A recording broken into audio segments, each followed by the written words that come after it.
All right, in this review, we're going to go over questions 16 through 20 in the exam review. So question 16 is telling you that you have f of x is equal to the square root of x. And it looks like this. So what would the graph of this, where it's flipped about the x-axis? Now notice, the x-coordinates on this one are positive, and the y-coordinates are positive.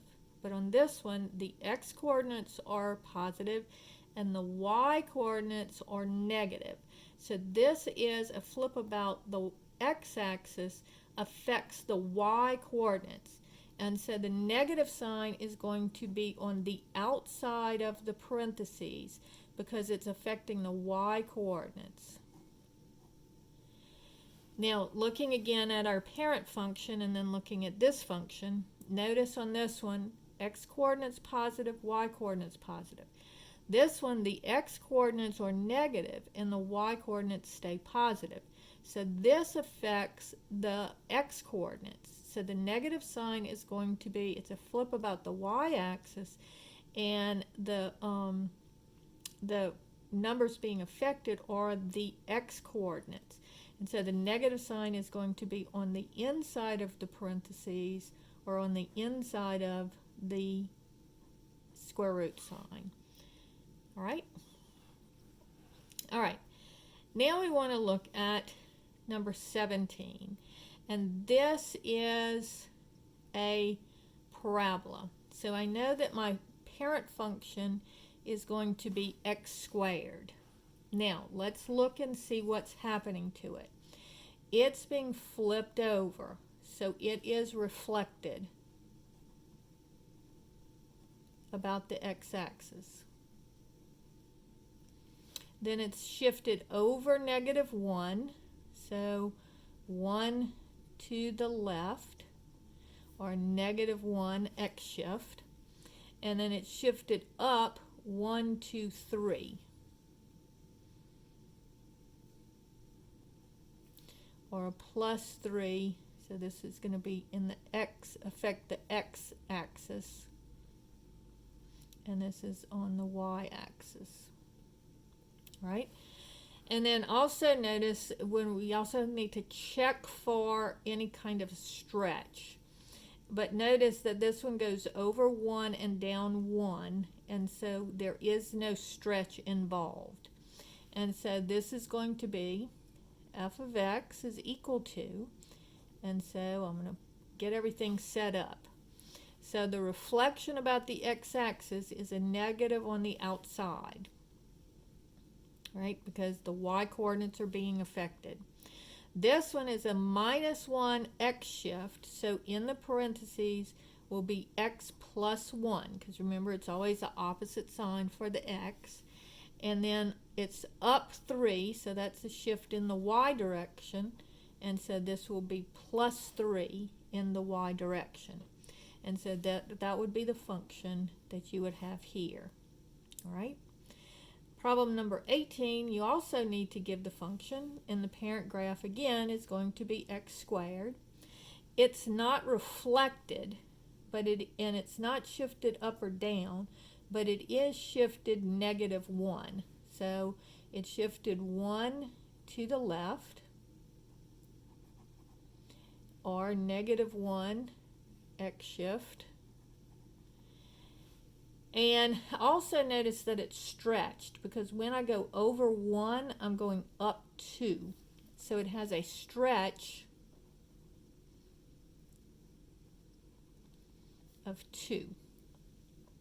So setting this one up, I have f of x is equal to x plus or minus something here. I can put numbers here and I can put numbers here. So there's no reflection, so it's not negative, but it is stretched by 2. So they'll have a 2 out in front here. And again, it's shifted 1 to the left, so that's a -1 x shift, so that's always the opposite sign. And then there's no y shift, so I don't have anything out here. And so this would be the function. All right? All right. So on this one, it says, describe g of x in terms of f of x if the graph of g is obtained by vertically stretching f by a factor of 9. So that would tell us that the a here is 9. Then it's shifting the graph of f of x to the right 8 units. So that would be a plus 8 shift to the right, so a shift in the x direction. And so remember that this always takes on the negative, so that would be x minus 8, right? And so this would be negative 8, and then up 6 units. So this one is the y shift, so it's going to be plus 6 shifted up, and that stays the same sign. So this will be plus 6. Right? Now this one says you have f of x is equal to 2 times the square root of x, and g of x is a graph of f of x shifted down 2. So I'm going to go down 2, and that's in the y direction. And I'm going to go to the right 5 units. So that's a plus 5. So this will be a negative 2 for the y shift and a plus 5 for the x shift. And so looking at this, I'm going to have, and then nothing else has changed. Everything else stays the same. So I'm going to have the 2 stays the same. And instead of having the x by itself, it has an x shift of plus 5. So I have to change the sign here. And then the y shift is negative 2, so that goes on the outside. And the sign on the y shift always stays the same. And so that's questions 16 through 20.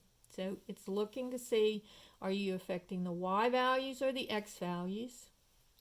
You're looking to see how it's shifted, how it's reflected, and how it's stretched on these two. And here they're using a description to tell you what to do. And remember, the stretch is always the number out in front. And in this case, the stretch wasn't affected, but it already had been stretched. And then it's the shift in the x direction always goes the opposite sign, and the shift in the y direction always takes on the same sign. So that's how those work.